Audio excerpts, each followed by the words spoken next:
በስመ አብ ወወልድ ወመንፈስ ቅዱስ አሐዱ አምላክ አሜን። ቅዱስ ዮሐንስ አፈወርቅ ሊቀ ጳጳስ ዘአንጾኪያ። ዮሐንስ ማለት ፍስሐ ወሐሴት ርኅራኄ ወሳህል ማለት እዩ። ሀገሩ አንጾኪያ እዩ። አቡኡ አስፋኒዶስ አዲኡ አትናስያ ይባሃሉ። ወኮኑ እምብኡላኒሃ ለይእቲ ሃገር። ንአቴና ወሪዱ ስጋዊ ትምህርቲ ተማሂሩ ዝለዓለ ነጥቢ ረኸበ። ከምኡውን ዓለማዊ ትምህርቲ ብጽቡቕ ስለዝወዳእኹ መንፈሳዊ ትምህርቲ ከዓ ከመሃር እየ ኢሉ ቅዱስ ባስልዮስ ኣብ ዝነበረሉ ገዳም ኣተወ። ድሕሪኡ ወላዲ ኻመይቱ ኢሎም ነገርዎ። ተመሊሱ ካብቲ ናይ ወላዲኡ ገንዘብን ንብረትን ንዑኡ ከየትረፈ ኩሉ ንድኻታት ብምጽዋት ብዙሕ ትሩፋት ክሰርሕ ጀመረ። ወኮነ ሲሲቱ መጠነ ሲሲቶ ኦፍ። እቲ ዝምገቦ ዝነበረ ቆለ ስጋ ምስ ሓሰር ነፋይ እዩ። ኣብቲ ንሱ ዝነበረሉ ገዳም ስሲኮስ ዝተባሃለ ጸዋሚ ተሓራሚ ዓብዪ ባሕታዊ ነበረ። ቅዱስ ዮሐንስ ኣብ ዘለዎ ቤት ኣትዮም ቅዱስ ጴጥሮስ ሊቀ ሐዋርያት መፍትሕ ናይ መንግሥቲ ሰማያት ቅዱስ ዮሐንስ ወንጌላዊ ከዓ ቀዳሚሁ ቃል ክዎ ብራእዩ ርእዩ ናይ አንጾኪያ ሊቀ ጳጳስ ከም ዝሽየም ፈለጠ።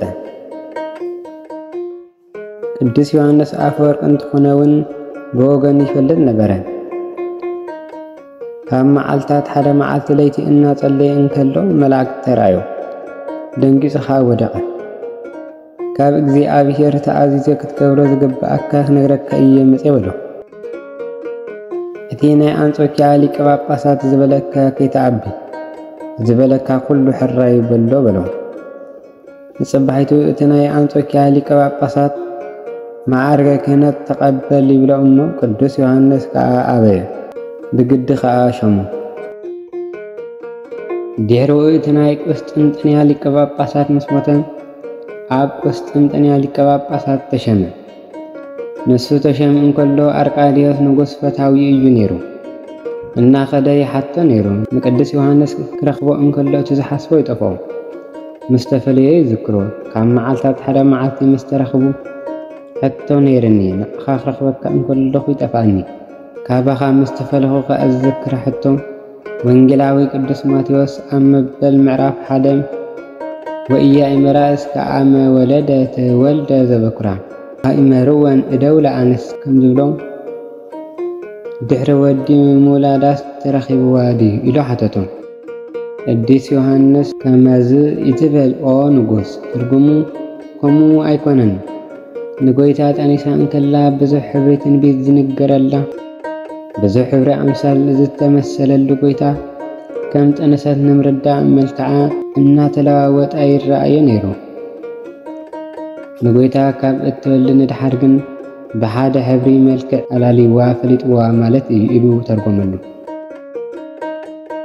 ኣብ መስኮት ዝነበረ ስእሊ ናይ ኣዴና ቅድስት ድንግል ማርያም ወሪዳ 3 ግዜ ኣብ ርእሱ ዑደት ፈጺማ ሰናይ የተናገርከ ዮሐንስ አፈወርቅ፣ ዮሐንስ ልሳነ ወርቅ፣ ዮሐንስ እንቆጵ ኣዝየን ኢላ ናብ ቦታኣ ተመልሰት።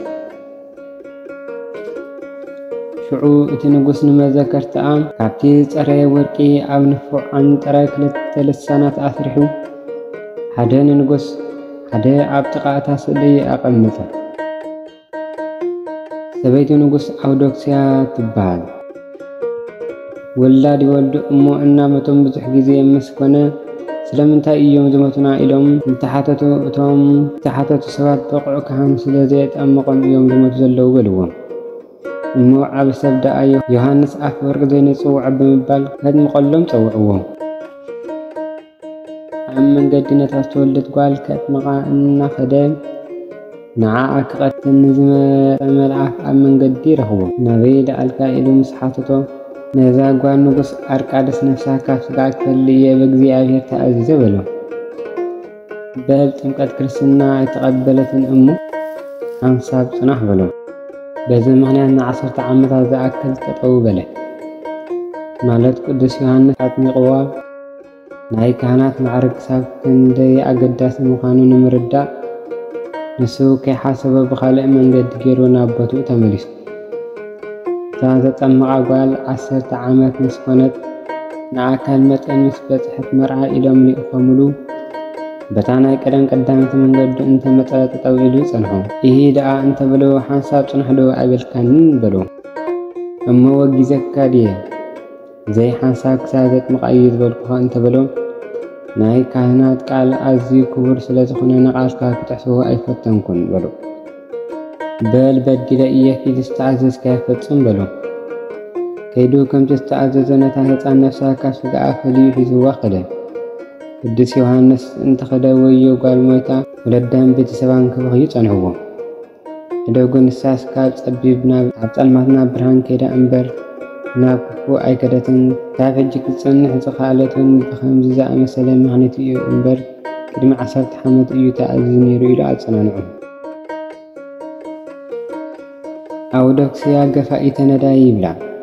ከም ዝፍለጥ ንሓንቲ ድኸመ መበለት ደስታ ኣግደፈታ። እታ መበለት ከዓ እዛ መሬት እዚኣ ናይ ኣቦ ሓጎታተይ ኣብ ዓመት 3 ግዜ እትፈሪ ኣብ ከተማ ብምህለዋ ኣነ ኣይሂበክን እየ ትብላ። ንግስቲ ኣውዶክስያ ግን ብሓይሊ ኣሕደገታ። ኣብዚ እዋን እዚ ንጉስ እንተበዲልዎም ሰባት ናብ ሊቀ ጳጳሳት እዮም ዝኸዱ ነይሮም። እዛ መበለት እዚኣ ከዓ ናብ ቅዱስ ዮሃንስ አፈወርቅ ሂዳ እቲ ዘጋጠማ ኩነታት ኩሉ ትነግሮ። ቅዱስ ዮሃንስ አፈወርቅ ኩሉ ኣረጋጊጹ ንንግስቲ ግደፍላ ኢሉ ይልምና። እዛ ንግስቲ ስማ መሬት እንተደልያ መሬት ገንዘብ እንተደልያ ገንዘብ ክህበኪ ምለጺ ኢለየ እየ በለቶ። እቲ መንግስቲ ሒዝናዮ ዘለና እኮ ንሕና ኢና እምበር ንሳ ኣይኮነትን።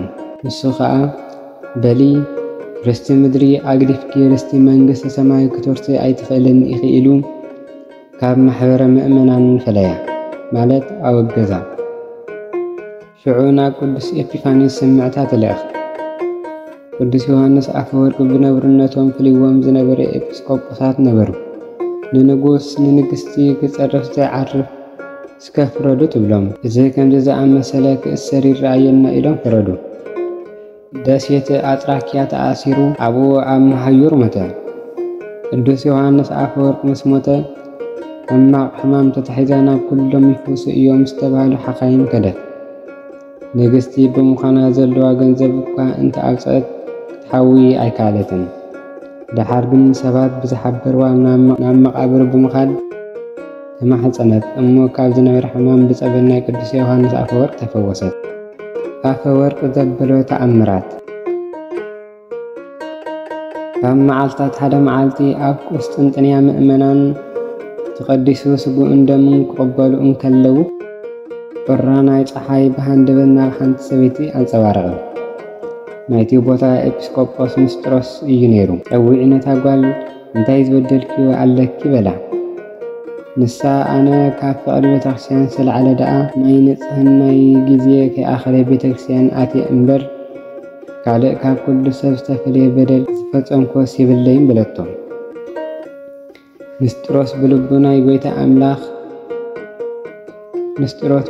ናይ ጎይታ ኣምላኽ ወልደ ኣምላክነት ናይ ቅድስቲ ድንግል ማርያም ወላዲተ ኣምላክነት ይነቅፍ ስለ ዝነበረ ድንግል ማርያም ንኣምላኽ ወሊዳቶ እንተትኸውን ኔራስ ንደቂ ኣንስትዮ እዚ ዝፈሰን ዘሎ ደም መቋረጸለን ነይሩ ኢሉ ነታ ሰበይቲ ዕራቓ ሰቒሉ ንክርስቶስ ኣምላኽ ወልደ ኣምላክ ንማርያም ከዓ ወላዲተ ኣምላኽ ዝብል ተረግመ ይኹን እናበልኩም ነታ ሰበይቲ ኣብ ሕፍረታ ምራቕኩም ትፍበሉላ ኢሉ ኣዘዘ።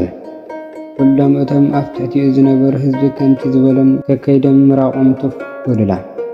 ወሃሎ ኣሚሃ ዮሃንስ ጠርዘ ቤጤር ዮሃንስ ኣብኡ ቆይሙ ነበረ። ታራኡ ምስ በጽሐ ቀሪቡ ኣነስ ኢየሱስ ክርስቶስ ወልደ እግዚኣብሔር በዚ ከምዚ ዓይነት ማህፀን ካብ ቅድስቲ ድንግል ማርያም ብሕቱም ድንግልና ከም ዝተወልደ እየ ዝኣመን ኢሉ ነቲ እቶም ህዝቢ ትፍበልዎ ምራቅ ከይተጸየፈ ናይ ቅድስቲ ድንግል ማርያም ንጽህናን ቅድስናን እናሓሰበ ሓፍረታ ሰዓመ።